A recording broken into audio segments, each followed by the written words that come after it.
Bom dia, amados e amadas, irmãos e irmãs em Cristo. Paz seja convosco. Semana passada nós fizemos um estudo breve, muito sintético, a respeito de algumas divisões da Bíblia e fomos até onde se inicia o Segundo Testamento, não foi? E ficamos de terminar hoje. Hoje nós vamos dar sequência e término a esse estudozinho muito básico que nos traz uma noção, da divisão do livro, desse livro sagrado tão importante para a nossa vida, que é a Bíblia.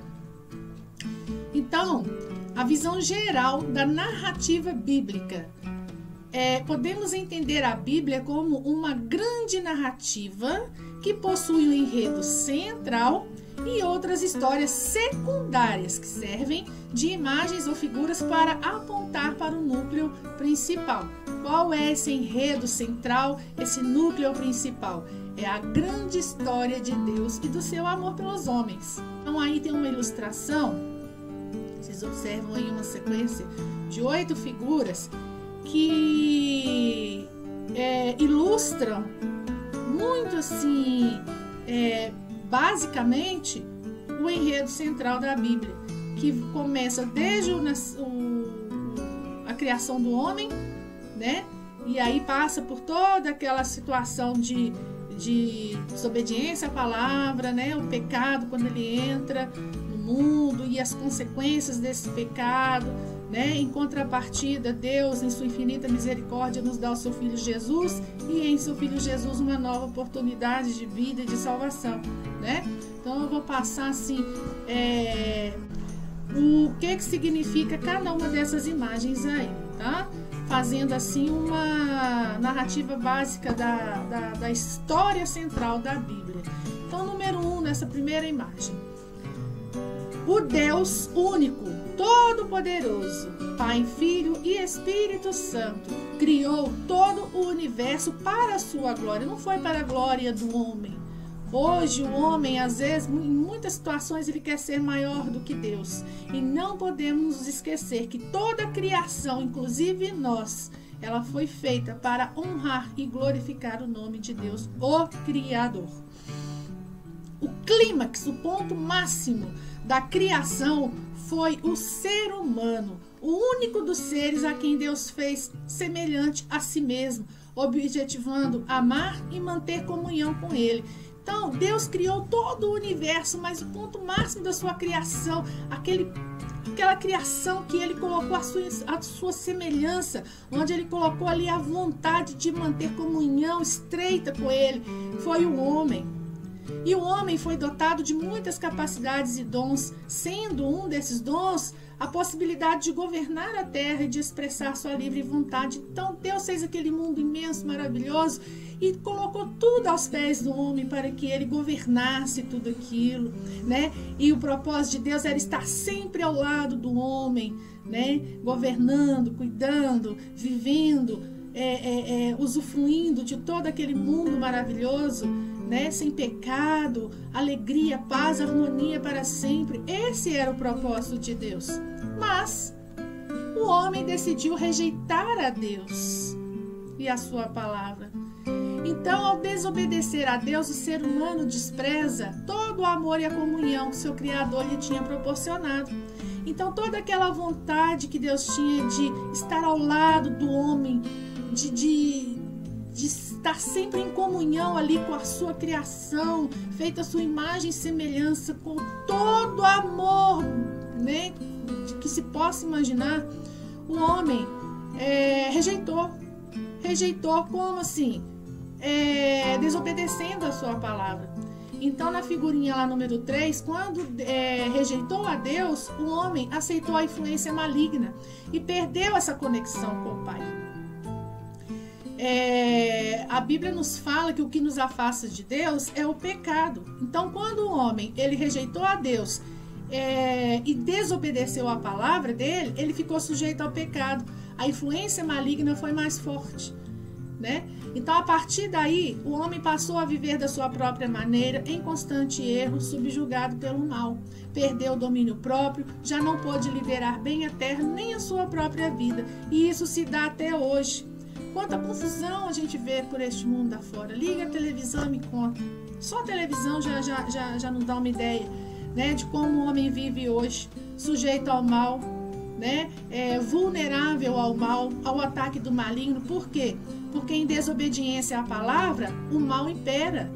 Né? Onde há o pecado, há o afastamento da presença de Deus. E aí o mal impera. E consequentemente, acontece todas essas coisas ruins que a gente vê hoje, né? Então o homem, ele não domina mais a si mesmo, ele não domina nem a própria terra, nem a sua própria vida. Não existe viver mais pela própria vontade. O homem, ele quis viver a sua própria maneira, e isso não é possível. Nós somos cada dia mais dependentes de Deus, né? Então, rejeitando a palavra, nós damos brecha para que a influência do mal ela entre na nossa vida. E isso acontecendo, essa conexão entre nós e Deus, Deus e nós, que é a vontade de Deus, é ter essa conexão conosco, ela deixa de acontecer. A vontade de Deus é essa. Ele não se afasta de nós, somos nós que através do pecado nos afastamos dele.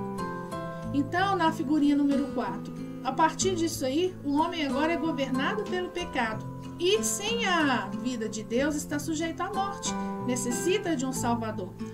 Cada vez mais degenerado, o homem tornou-se escravo do pecado. Quanto mais você se afunda no mundo de pecado, mais difícil de sair fica. Porque é uma amarração muito forte e a carne, às vezes, ela é fraca para sair sozinha daquela situação de pecado, de miséria espiritual, né? Então, por mais que tente pelos seus próprios meios, o homem é incapaz de ter uma vida espiritual e se reconciliar com Deus novamente. Então, a morte é o destino certo.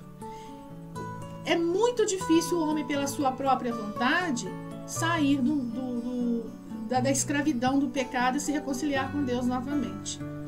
Então, o salário do pecado, ele é a morte. A morte física pode ser também, mas principalmente a espiritual, porque a física todos nós vamos passar por ela, mas a espiritual ela é consequência do pecado. Mas aí, na figura número 5, Deus ama o homem e tem misericórdia da sua condição deplorável, né? O pecado, ele coloca o homem numa situação deplorável, fisicamente, espiritualmente, socialmente, em todas as naturezas, né? Então, o que Deus faz? Ele decide resgatar os que confiam no seu amor e na sua palavra. Para isso, ele envia o seu próprio filho para morrer na cruz e perdoar os seus pecados. Olha que amor! Deus ama tanto essa sua criação chamada homem, chamada mulher, que esse amor não tem fim. E vendo a situação em que o próprio homem se colocou, né, ao desobedecer a sua palavra, ao se deixar influenciar pelo mal, mesmo vendo isso, Deus nos deu uma nova oportunidade. Ele viu que em meio a este lamaçal de miséria e pecado, existem ainda pessoas que acreditam nele, que creem na sua palavra, que não estão felizes em viver dessa maneira, que gostariam de ter uma nova oportunidade de sair daquele mundo, né, de sujeira, de pecado. Existem pessoas que não estão felizes no pecado, que não querem permanecer no pecado, que querem retomar a conexão com Deus, que querem ter intimidade real com Ele. Então, vendo isso, Ele decidiu entregar o seu próprio filho para morrer na cruz. Todo mundo conhece a história da morte de cruz de Jesus para perdoar os nossos pecados. Então, essa oportunidade ela foi dada. Ela não foi imposta, ela não foi obrigada. Deus não falou, eu vou fazer isso e você vai ter que se converter a mim, não. Que se arrepender, não. Ele é uma oportunidade dada para aqueles que confiam no amor de Deus, para aqueles que confiam na palavra que Ele nos deixou, para aqueles que confiam nele como nosso Criador, para aqueles que confiam que a partir da morte física aqui nessa terra, nós temos algo a mais, nós temos uma vida plena que nos espera ao lado do Senhor. Então é para aqueles que querem se reconectar com Deus, né? Rejeitar o pecado, por mais difícil que seja, nós somos pecadores, seremos sempre, mas não pecadores condizentes ao pecado, que aceitam o pecado como algo natural. Não. Aquele que confia em Deus, que confia na sua palavra, ele rejeita todos os dias da sua vida. Ele diz não, ele se afasta, ele tenta distinguir aquilo que é de Deus e aquilo que não é, né? E quanto mais a gente consegue afastar do pecado, mais próximos a gente fica de Deus. Na figurinha número 6, a palavra viva se fez carne e habitou no nosso meio, através da pessoa de Jesus, vivendo como nós, mas sem pecar. Ele sim pôde satisfazer a Deus plenamente sem ofendê-lo, ao contrário de nós, né?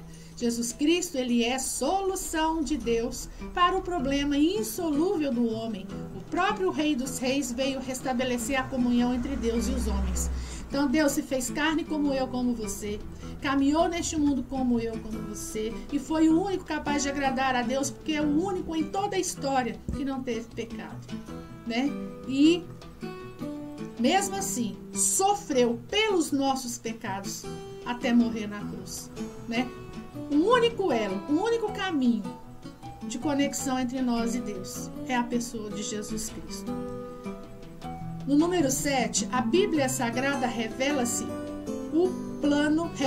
o plano de salvação e o propósito de Deus para resgatar os perdidos. Então a Bíblia, ela traz a revelação de salvação.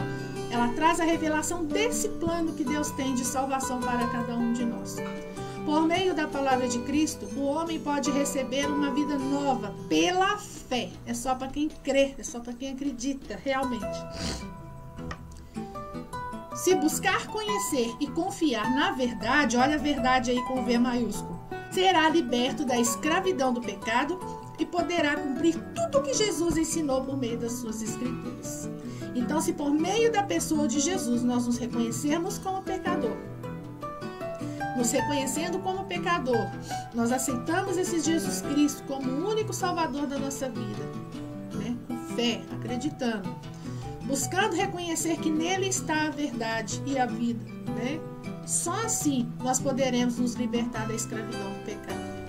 Por nossas próprias forças nós não vamos conseguir, mas a partir do momento que Jesus começa a viver em nós, e só eu posso permitir, só você pode permitir que Jesus Cristo vive em você, vive em mim, vive em nós, né?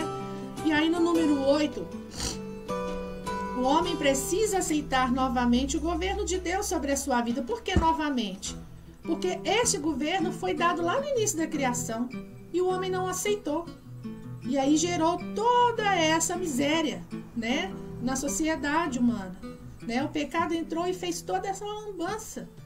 Então o homem precisa aceitar novamente, a partir da vinda de Jesus, esse governo de Deus sobre a nossa vida. Então só assim poderá restabelecer a comunhão que existia no princípio de tudo e viver eternamente com o Senhor. Isso só irá acontecer se dermos ouvidos à palavra de Deus e aceitarmos que Ele dirige a nossa vida mediante a nossa fé e a nossa obediência. Para alcançar a salvação, é fundamental aceitar a obra redentora de Cristo e crer que a palavra de Deus é a verdade, a única que existe. Ao recebê-la, a palavra de Cristo passa a habitar no crente através do Espírito Santo.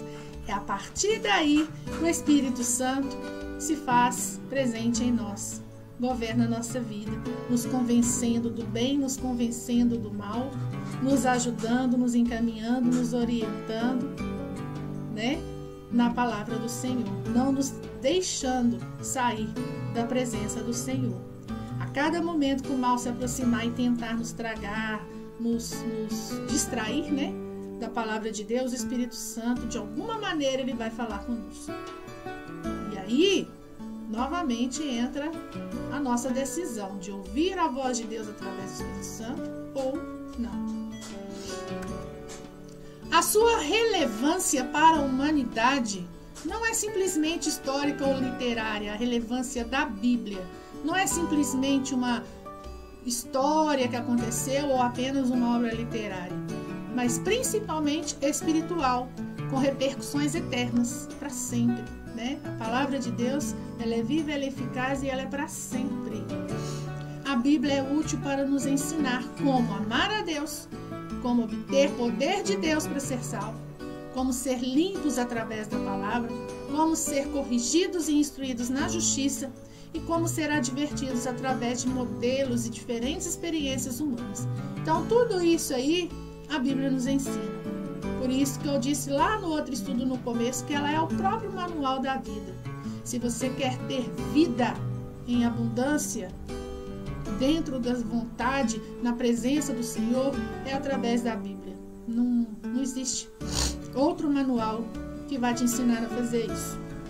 Então aí tem as referências, né, para confirmação, que você pode estar procurando aí, aprofundando aí esse estudo, porque aqui vai estender muito, né? E eu não quero ser cansativa para você.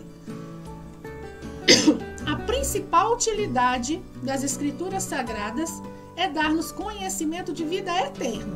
Eterna, o que é eterna? É após esse mundo aqui. É no mundo com Deus, é ao lado de Deus, é ao lado do Criador. Aquele que nos criou e nós voltarmos para Ele, né? E conduzir-nos, todos os pecadores sem esperança, ao Senhor, Deus da Bíblia. A Bíblia, ela é a oportunidade de conserto, de mudança de vida para todos os pecadores, para toda a nação, para todo ser humano, né? Que crê, que tenha fé, que acredite que ali existe uma verdade. Porque não é todo mundo que acredita, não, né? Então, fica aí o livre-arbítrio, né? Por meio dela, podemos conhecer o caminho que conduz ao Pai. Jesus Cristo, em João 14,6, vocês podem estar aprofundando aí esta afirmação. E é pela fé que temos acesso à graça concedida em Jesus, só pela fé. Contudo, só podemos crer genuinamente se recebermos, né? O que é receber a palavra de Deus? É ouvir, é ler, é meditar e principalmente aprender. Não adianta eu ouvir e daqui meia hora eu não sei mais o que eu ouvi. Não adianta eu ler e o que eu li não entrar no meu coração. Não adianta eu meditar, mas não praticar. Eu tenho que aprender, eu tenho que praticar. E aí Romanos 10:17 nos diz: consequentemente, a fé vem por se ouvir a mensagem, e a mensagem é ouvida mediante a palavra de Cristo. Através da fé, conhecimento e prática da Bíblia, também podemos alcançar outros inúmeros benefícios. Então, além de todos aqueles aprendizados que nós acabamos de ver que a Bíblia nos traz, nós também podemos ter outros benefícios. Resistência contra o pecado. Quanto mais nos aprofundamos na palavra, mais nos aproximamos de Deus. E quanto mais nos aproximamos de Deus, menos nós queremos estar perto do pecado. Vamos criando uma resistência cada vez melhor. E aí seguem as referências também, tá? Outro benefício, ser santificado, né? Vivendo a palavra, nós vamos vivendo em santificação diante de Deus. Também essa santificação ela vai sendo construída dia a dia. Obter libertação através da palavra e da fé em Jesus Cristo. Purificação para a vida, arma poderosa, ter esperança. Nós vivemos tempos em que sabemos que a palavra mesma ela fala que os justos chegariam um tempo que eles viveriam pela fé. Quais são os justos? Nenhum de nós somos justos se formos colocar no pé da letra. Mas nós somos justificados pela nossa fé em Jesus. Então, a partir desse momento que nós cremos que Jesus é a nossa promessa de vida e temos Ele como nosso Salvador, nós começamos a viver pela fé. E aí a esperança nasce em nós. A esperança e a certeza de que tudo isso aqui vai passar, né? Que o que Deus tem para nós ainda está por vir. Isso é que é gostoso, né?